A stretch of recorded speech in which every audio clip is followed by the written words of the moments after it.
Pag-usapan po natin, benefits ng malunggay leaves. Diba? Yan ang gusto natin. Mura, madali lang, natatanim. Meron kaming malunggay dyan. Tingnan natin kung anong benefits. At meron ding possible side effects sa ibang tao. Titingnan natin. Yan ang pinaka-safe malunggay leaves. Pwede rin malunggay tea. O, tingnan nyo to. Itong dahon, pwede po siya, ligtas siya. Kaya lang itong prutas, pati yung bark, yung stem, pati yung roots, hindi gaano pinapayo eh. Oo, lalo na sa buntis, nagpapadede o sa bata, hindi natin magagaranti na safe. Walang gaano pag-aaral. Ang mas safe talaga yung dahon lang.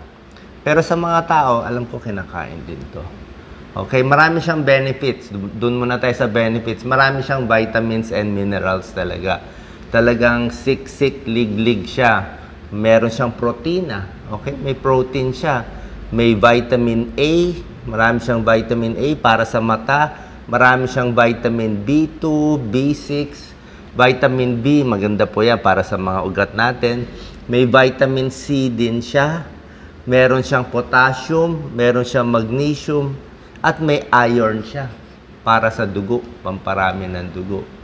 So yan po, marami siya talagang vitamins. Kung per gram, kumpara sa ibang prutas, ibang gulay, napakaganda niya. Mataas siya sa vitamin A, vitamin B, vitamin C. Yan. Sa calcium, mataas din sa calcium, sa buto, sa iron, tapos may protein pa. Ang problema lang, hindi ganun kasarap yung lasa, di ba? Hindi ganun kasarap.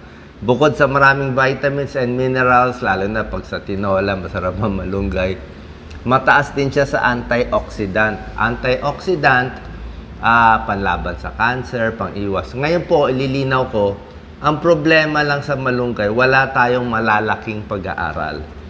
Walang evidence-based study na malaking trial sa tao. Kasi nga, halaman siya eh. O, hindi siya talaga pinag-aaralan. Although merong mga maliliit na pag-aaral, meron sa tao, meron sa hayop, base sa maliliit na pag-aaral at sa pag-examine sa kanya, maraming antioxidants. So parang i-conclude na lang natin na most likely maganda siya. Kasi lahat naman ng gulay maganda eh. Eh ito, mas siksik pa yung, mas marami pa siyang mga magagandang chemical sa loob. Marami siyang vitamin C, antioxidant, maraming beta-carotene, vitamin A.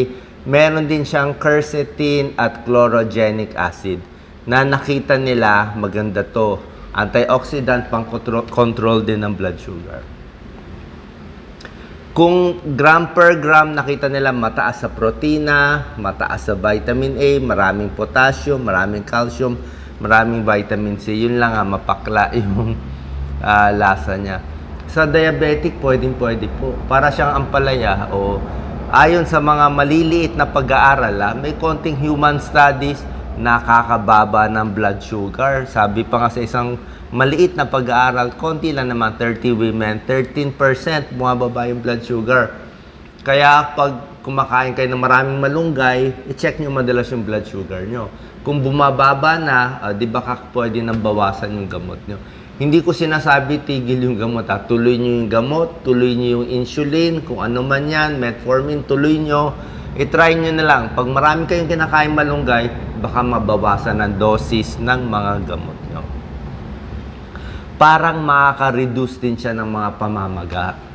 Pamamaga sa puso, cancer, pamamaga, kahit anong, kahit mga arthritis, kahit nga for depression, for mood, nakikita nila, tinatrial nila. Meron kasi siyang component na isothiocyanates. Ito kasing mga halaman, wala talaga tayong masasabi na 100% sure. Kaya lang, kakain din naman tayo eh.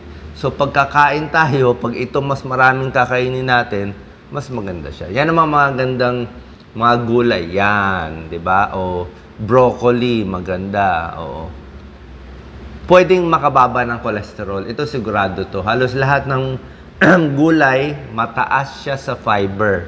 Kaya nakakababa talaga. Pag mababa cholesterol, reduce heart disease, reduce cholesterol. Yan, may pag-aaral talaga yan. High fiber, maganda rin sa tiyan, di ba? Mas regular ang pagdumi. Merong konting small study sa hayop sa tao na kung merong mga toxin sa katawan, parang nakokontra din niya. Pero hindi pa ganun katiyak. So yan po, yung iba nilalagay, may 500 uses of malunggay or moringa. Hindi naman siguro 500. Pero yung mga medyo may pag-aaral, maraming vitamins, minerals, pwede sa diabetes, pwede sa puso, sa blood pressure, hindi alam kung nakakatulong. Sa mga infections, meron din nagsasabi, mga antivirus properties. Ito problema. Pagdating sa buntis, ang pinaka-safe lang siguro hanggang dahon baka pwede. Okay, yung mga moringa leaves, siguro pag second trimester, 4 months ka na nabuntis, pataas, pwede na yung mga dahon. Pero ang roots, ang bark, ang flowers ng malunggay, hindi pinapayo sa buntis. Kasi sa traditional medicine, ginagamit itong mga roots niya pampalaglag, pampakontract. So, hindi natin alam kung talagang baka nakaka-contract siya kaya bawal. Pagdating sa breastfeeding, pwede rin yung dahon.